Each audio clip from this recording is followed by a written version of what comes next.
You're about to listen to Pastor Bidemi Mark-Mordi of the Well Oasis International. So, made is a part of the question that speaks to dependence. All of you have heard the stories. I'm sure you have read the news. Every single day in the news, we hear about one self-made man. And perhaps you know a few self-made men and women. Those are not the types. This was a man that heaven would make. No wonder the question was, are you responsible enough? Do you desire it hard enough? Will you take your desire and this your responsibility and then leave it in a place of I trust Jesus to make me? Because this man had tried to make himself for 38 years anyhow. If something had come out of it, we won't find him at the porch of the pool of Bethsaida. Just Jesus was saying, will you be willing to try another approach? Let someone else make it. Let's come. Will you be made, be made, be made, be made, be made? That is, someone else is calling the shots in all of your responsibility, in all of your desire. Will you package it and put it in the something for Jesus to do folder? Why is this necessary? Because the Bible in Zechariah chapter 4 verse number 6, it's not by might, it's not by power, it's by my spirit, saith the Lord. It's not of him that willeth, it's not of him that runneth, it is the Lord that showeth mercy. So as responsible as you are, that's why I said that this particular question is a question that if you looked at it the way I'm trying to look at it and you took it just in one part, it looked like it's contradictory. Because it's a question that in one place is asking you to be responsible and asking you to make sure that you have a strong desire. And in the very next breath is saying, drop it all at the foot of Jesus. Will you be made? Will you be made? Will you be made? Or do you want to be made? Do you want to be made? A lot of us want to make. A lot of us want to make. And it feels good to be able to make. Because then you have bragging rights. But when you are made, you have no bragging rights. Because by the time you take a look at it from start to finish, you know, you don't need a soothsayer, you don't need someone to stare into a globe to tell you that you had nothing to do with this. And what God wants to make out of us in 2019 are a people who will not be able to say, I did that. A people who will not be able to say, my father's money got me this. A people who will not be able to say, my mother's connection brought me here. A people who will not be able to say it's the function of my certificate. A people who will not be able to say it's because I pray 10 hours a day. A people who cannot stand and boast in nothing. Do you want to be made whole? These 7 questions, by the time we get to the end of them, you will see a roadmap for how to walk with God. Praise Jesus. Begins from identity, both yours and God. You need to be crystal clear about those 2 identities. Then once moves into what do you believe? What is your heart like? And then we've moved on now to, are you responsible and are you dependent in the same household? Do you want to be made? Do you want to be made? A lot of us don't want to be made. Because if you follow this story from John chapter 5 verse 1 to 14, you will see that the making of this man ended up with, rise, take your bed. You know, I don't understand. You want to make me, I'm still going to carry a bed. No, think about it. You are making me, I'm still carrying a bed. If you are making me, shouldn't I be lying down and sipping fresh coffee or juice or zobo, whichever, or Coca-Cola, whichever catches your fancy? Because someone is now making me. But in the end, it culminated in rise, take your bed. Then on top of that, walk. Day. But I'm being made. Which tells me that one of the chief things or one of the chief pillars of being made is that you must know the instructions and you must follow the instructions. Do you want to be made whole? Jesus was saying, do you desire to be dependent? In a generation where no one wants to be answerable to another one, Jesus is asking, are you responsible enough to desire to be dependent on me?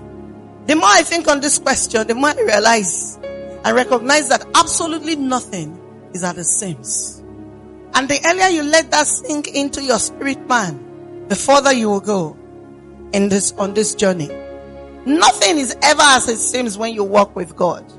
In a generation where I like to be my own boss, everybody is an entrepreneur. It doesn't matter whether all you do is show pictures, copy pictures of somebody else's stuff and put on. We are just, everybody is their own boss.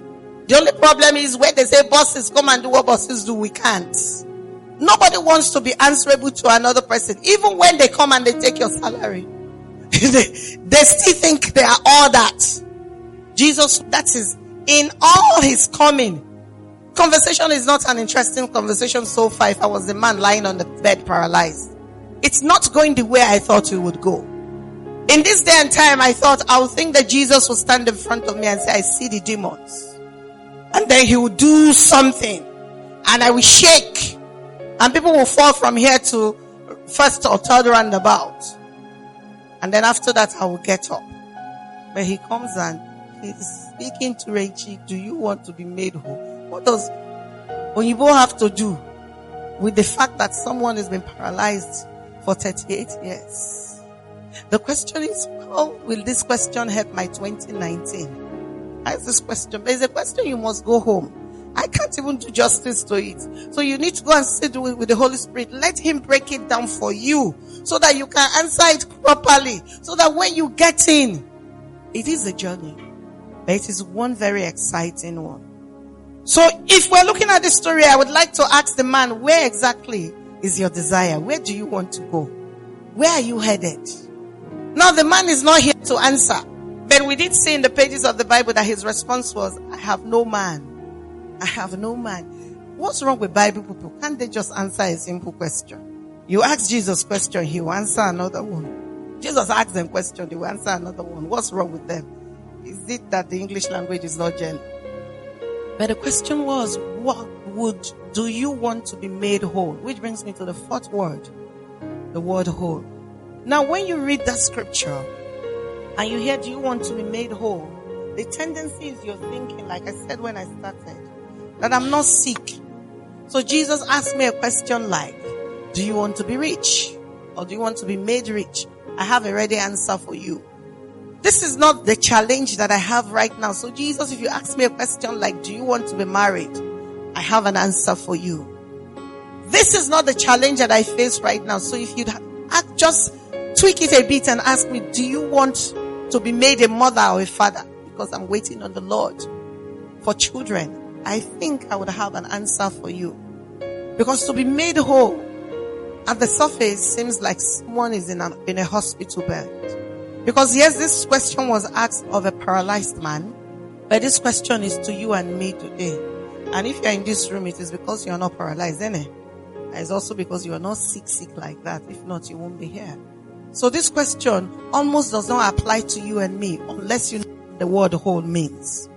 So I went to look at the word whole because I had to go to the root. What does the root word for whole mean in the original language? And it comes from a word called shelemot. S-H-E-L-E-M-O-T, which literally means wholeness. So it doesn't tell us much there, does it? But when you dig a bit more, it's from that word that the word shalom comes.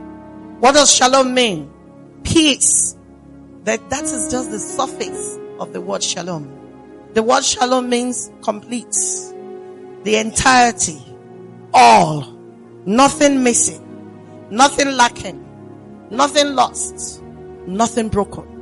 So when Jesus said to him, do you want to be made whole? He was saying, do you take responsibility to dredge up a desire long, hard and strong enough to depend on me to make you complete with nothing lacking, nothing broken, nothing lost, nothing missing? Now that question makes sense to me in December of 2018, seeing that I'm looking in 2 weeks, I'm looking into the 2019. The question now is relevant for you, and I don't know, it's relevant for me at least now. So that was what Jesus, I still don't understand how someone will be sick and you're asking him whether he wants to be made complete. I will take healing, sir, if I don't have to take any responsibility. I will take healing, sir, if I don't have to dredge up another desire for my entire life. I will take healing, sir, If you don't have to now come and dictate to me what I will do with the rest of my life, seeing I've lost 38 years of it already doing nothing. Just give me healing. But do you know how Jesus describes healing? He says the bread. You know, these days if you go to a proper restaurant to eat, when do you eat the bread? At the beginning. It's not the meal. It is not the meal. Jesus was saying you came for the appetizer or for the starter. I am saying if you would just take responsibility, dredge up a desire strong enough, be dependent on me, I will give you a 7-course meal. After all, it's a feasting season. That's what he was saying. I'm so grateful that God made me take a look at these questions. Every time I look at any of those questions, I'm just like, whoa, okay. This is preparation. When God takes me on a journey such as this one, he's just preparing ground for me to just hammer again. Whatever hammer would be in his agenda for me in the next 12 months. Praise Jesus.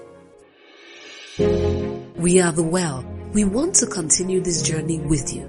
Connect with us on Facebook, Instagram, and Twitter at The Well Reveals. Worship with us every Sunday at 7B Iche Chris on Yekuluje Street off Abikeanimao Street, Lekki Phase 1 Lagos. Time 4:30 p.m. We are the Well, an oasis for revival, refreshing, and revealing. Jesus was saying, do you take the responsibility to desire and totally depend on me to make you complete, completed, entire, just, perfect, prepared, nothing missing, nothing lacking, nothing broken, full of peace? What else do you want? And when we're looking at this question, I want you to see how apt it is for this time. We're winding down 1 year. We're preparing for another one. We are grateful that he's kept us in life and health till this point. I am so grateful. I am so grateful. You know, sometimes it's very easy to thank God for the battles you saw. I beg God not to show me the movie of the battles I did not see. Because I have a feeling that my heart will fail me and die. And I'll die just by seeing the things that the Lord saved me from. I've been losing my voice a lot more frequently now than I had ever done before. Still hasn't quite cleared. Simply because I've had an abscess gum that wasn't hurting. And had been, God knows how long it's been infected. Until it was just a random conversation with Audrey that made me say I'll just show up at the dentist. She was finished. I was like, okay. That's the person who died. No, they don't even know. That's no wonder they say strange illness. Because or the ones that don't even know what to say, they'll say died of natural causes. Wouldn't that be on natural causes? Just a tooth. Praise Jesus. I sense that 2018 is going to give way to a 2019. Any outstanding events? Those who know me know that I always speak into the year. And if you've been around me, you know that by his grace and mercy, it has never been that I said something, and not me, that by the Spirit of God, that we don't get to see it. I'm not a prophet or anything, just plain Sister B. But because I like to know and I do the dredging, I do the work, just so that I can hear. I'm not even trying to hear for everybody. I'm just trying to hear for myself. Because what's the point of a journey that you don't know where it will terminate? I see that it's the year in which many things will be on stock. Because so many of us have things tied up. We started with massive excitement. And they just look like you're on lockdown on different fronts. You'd have 7 things. 5 of them are on lockdown. And the Lord is saying, I'm going to unlock them. But I'm unlocking them so that they can smelt into one, because I want you to have a consolidated outlook on life. As I was preparing, I actually heard the voice of the Lord say something like, I am done with your fragmentation. I don't want to do fragmentation next year. The reason why we must calm down, take responsibility, make sure our desire are the things that he desires, be dependent upon him, is so that he can pull the ones that he needs to pull together. That's what this is about. So when I saw that in the questions I had prepared earlier, this was the one that fell in this week, I was like, wow. Nobody knows how to plan things like this, God. A consolidation of ideas, a consolidation of activities, A consolidation even of people that people didn't think. No, it will be strange when you see the kind of people that will be working together in 2019. You will not be able to really, you will be like, really? I didn't know they had it in them to be able to even say hello to each other, let alone work together. But that's because the ideas are fragmented in all of our wombs. And until most of these things come together, the power that heaven wants to unleash, we will not see. And so I'm sitting here and I'm thinking, Lord, if this is what you want to do, please don't let me be missing out of this. All of this we fuse together so that what will happen, new things will be birthed. And I say new things because there's no other way to describe it. But really it's a consolidation of very many old things. The key to living as we should in the type of year that we're about to step into is, number one, take responsibility for your outcomes. Take responsibility for your outcomes. Take responsibility. What that means is, even if it shows up in a way you didn't ever think it would show up, be responsible enough to say, I did this with God. Number two, be clear on what your desires are and should be. This is not a time of, I don't know, we not work. That is, your language is not clear enough.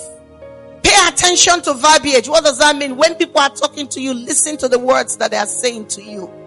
Number three, learn total and absolute dependence on heaven. I'm not saying, what do you wish? I'm not saying, what do you plan? I'm saying you must depend. Just depend. Number four, key into nothing but the whole. AKA, don't take manage in 2019. If it's not working, be bold enough to say this isn't working. Because God did not say he will unleash things into us. And when I say working, I'm not talking about ease. I'm not talking about, yes, effortless effort, but effort is still there. I'm not talking about the fact that, everything will be hunky-dory. That's not what I'm saying. I'm just saying that it must flow from your spirit to the outside. Otherwise, it's not working. It's not working. Leave it alone. This is not a year to try to force things together. Because it's like with a magnet in the middle of the room and pieces of iron around. They will gravitate to the magnet, right? Just let Jesus be in the center, and what needs to move will come to you. That's the way it's supposed to be. That was why Jesus asked the man, he said, do you want to be made whole? That is, do you want to begin to live life? I know you've been on this for 38 years, but there is something that can happen to you now that will take you from this plane to this. But are you ready for it? How prepared are you for it? If they take you to this plane now, are you going to be able to sustain it by your character or whatever? Or are you going to be humpty-dumpty, just rolling off the wall like you have no anchor, you have no, nothing is holding you together? Key into nothing but wholeness. It is not a year to manage, it is a year of all or nothing. I can hear God say, I have tolerated your fragmentation enough. It is time to be made whole. But the question is, do you want to be made whole? Because God can speak it from the beginning to the end. Remember when we talked about the word you? I said that it didn't matter what Jesus had planned to do. It didn't matter what Jesus had the capacity to do. Unless this man was aligned, it was not going to happen. The man responded, I have no man. Jesus countered, rise. When you see rise in the Bible, it means that your focus has been on the wrong thing. So God was saying, or Jesus was saying to him, turn to the right things again. Rise. Lift up your head. When you see rise, that's what it means.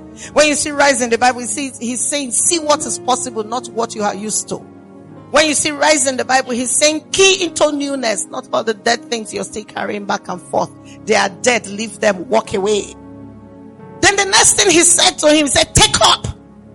I like the fact that what kept me on the same spot forever is the same thing I'm going to carry in my hand. What had enough strength to keep me standing, to keep me lying down for years and years and years. When the Lord finishes, I would lift it. He said, take it up. It is one thing to be healed. It is another thing to carry the same exact bed that you were lying on for 38 years. Think about it.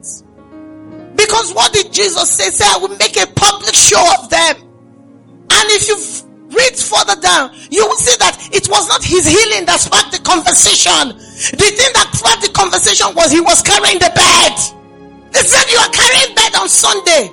Nobody said, why you are healed now? Are you not the one that used to be at the pool? What happened? How did it? Praise God for your life. They said you carried bed. I want to carry the bed, I want them to be mad. Jesus said, rise, take up your bed. Then I like the next word. He said, walk. He said, walk. That is like, see, I am putting you on display now. That is why you had to be prepared. That is why you had to be whole. That is why you had to be ready. That is why you had to be dependent. I am saying walk. And look at the man. He kept going. And people were asking, he said, one man told me to take my bed. All I know is he told me to take my bed. I took my bed and I'm walking. Do you know, I read again. Nobody said to him, were you not lying down before? Nobody. Take up your bed, walk. Because Jesus, when he finally does what he needs to do, he wants us to put action to our responsibility. He wants us to put action to our desire. He wants us to put action to our dependence. Just walk. At my command, walk. Just walk. People will spark up all kinds of conversations just simply because you carried your bed and you walked. That's not the time to pitch your tent again and sit on top of that. The thing I like, that story never said the man put the bed down and sat on it again. He just carried it and he kept walking. Eventually he found out his name was, they say his name is Jesus. Do you know that he didn't even know the name of the person who told him to rise and take the bed? But he was so responsibly tired of where he was, that a stranger told him, rise, take your bed, walk, that he got up. The man that was waiting to jump into the pool got up by himself. Do you know what that means? It meant that he had it in him all these 38 years to get up. Because the Bible did not say Jesus laid his hand. Other times Jesus will pray. Nothing. He just said, rise, take your bed. Well, the man, like Robert, just got up. Which meant that it was not today he was healed. I have no idea what you're thinking or what it's been for you as the year's coming to an end. The only thing I know is that Jesus asked me, he said, do you want to be made whole? And I am so ready to be made whole. I am so ready to leave all of these things behind. I am so ready to step to that place where men will see me carrying my bed and they'll be like, you carry bed? You carried a bed? On Sunday you are carrying a bed? What is it with you today? Because some of us will not even say. They will go home and we will weep because it looked like you've been, it was only 12 months, but it feels like 38 years. But the Lord is saying today, do you want to be made whole? If we will recognize that it's not by power, it's not by might. If you recognize that where it always begins is the place of absolute dependence, there's no telling how far we cannot go as the year comes to an end. I want us to rise on our feet because we're just going to pray one prayer point and we'll be done. All of this can be captured by that first song we took, I Love You Forever. Because only the God that has loved us with such love will break through all the protocol of a Sabbath and all of those things to get us to carry a bed we were always been empowered to carry. We just didn't know. What you were supposed to carry, you were lying on. What you were supposed to carry, you were lying on it. I say you should take the song, I Love You Forever. I love you forever. And I want you to begin to pray and say, Lord, I am so ready to be responsible. I am so ready to be responsible. Lord, my desire is...